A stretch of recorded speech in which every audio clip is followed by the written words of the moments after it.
This wasn't your typical rap beef. It wasn't just about diss tracks or bruised egos. This was real, personal, explosive, and it almost turned deadly.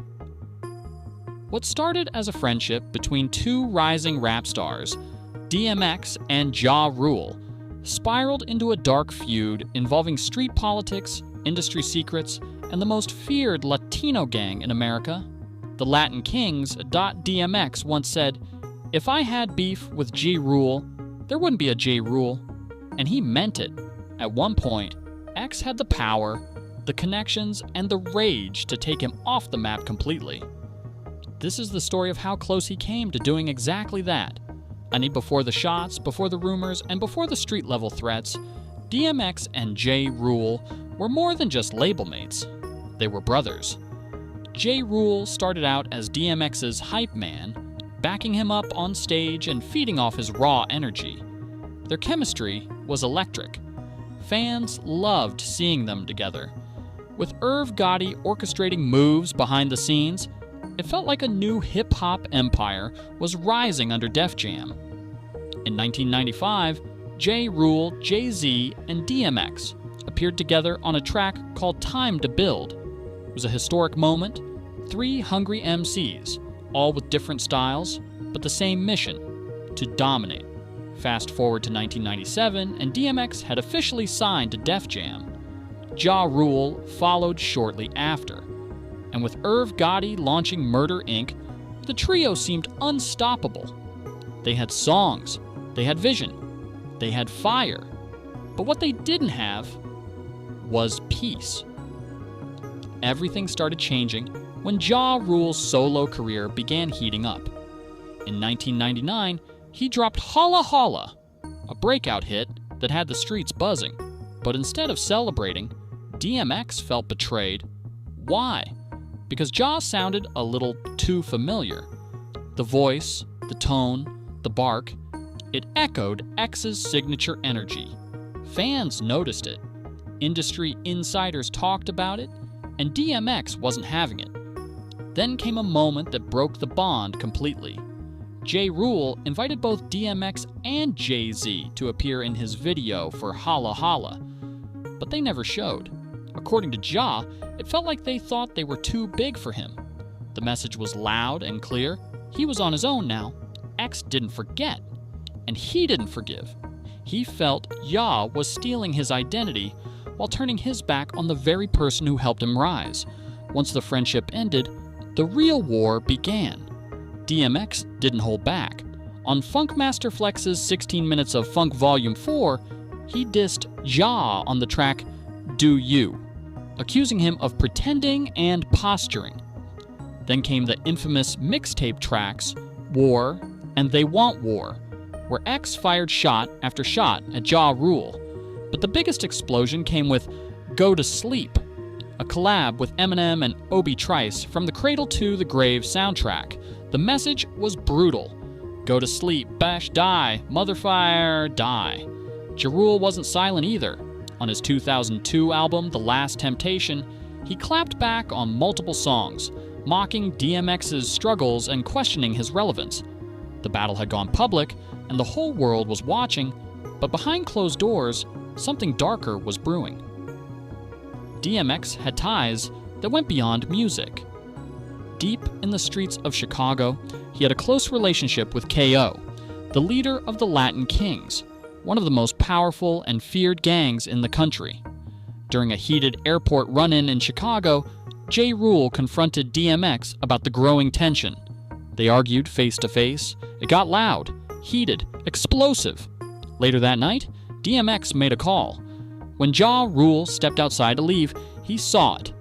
10 black SUVs, all lined up in the airport lot. Inside those vehicles were Latin Kings, waiting, watching, ready. Ja Rule had no real backup. No security team, no crew, just him and a couple of friends. DMX had the power to end it all right there, but he didn't. Years later, he said it plainly. He's only alive because I let him live.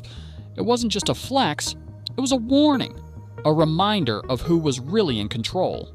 Ja Rule didn't fold, but he didn't forget either. Not long after the airport incident, Ja showed up at DMX's office in New York with a crew of 30 deep. But X wasn't there. He had already left. According to X, Ja timed it that way on purpose. He didn't really want smoke, he just wanted to make a statement, try to scare people. But DMX saw through it. To him, Ja Rule was acting tough without being tough. The beef was escalating, not just on wax, but in the streets, and the deeper it went, the more dangerous it got. Then DMX dropped a bombshell that shifted the tone of the feud entirely. In interviews and rants, he began hinting at something darker, accusing Ja Rule of compromising himself in the industry. X said Ja was involved with stylists and execs in ways that weren't about music. These weren't just petty shots.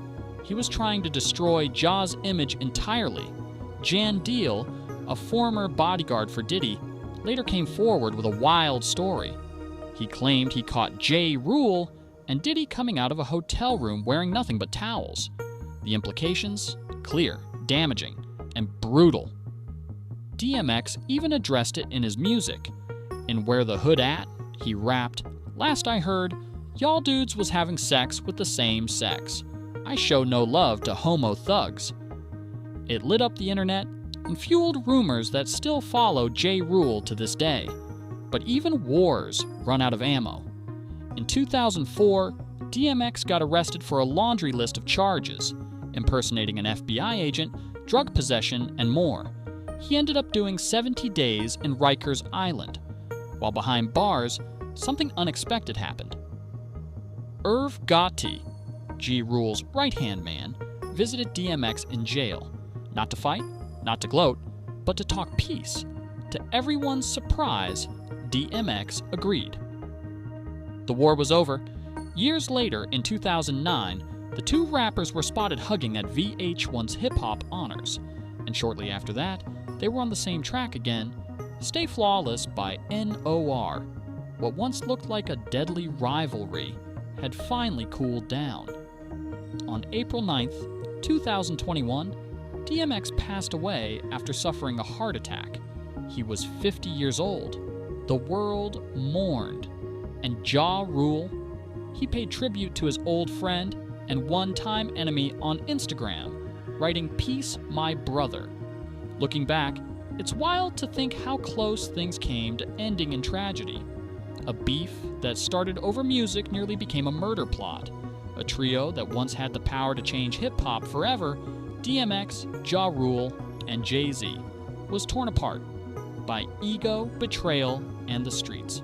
But in the end, peace won. Barely. The fire burned out, and all that remained was the story.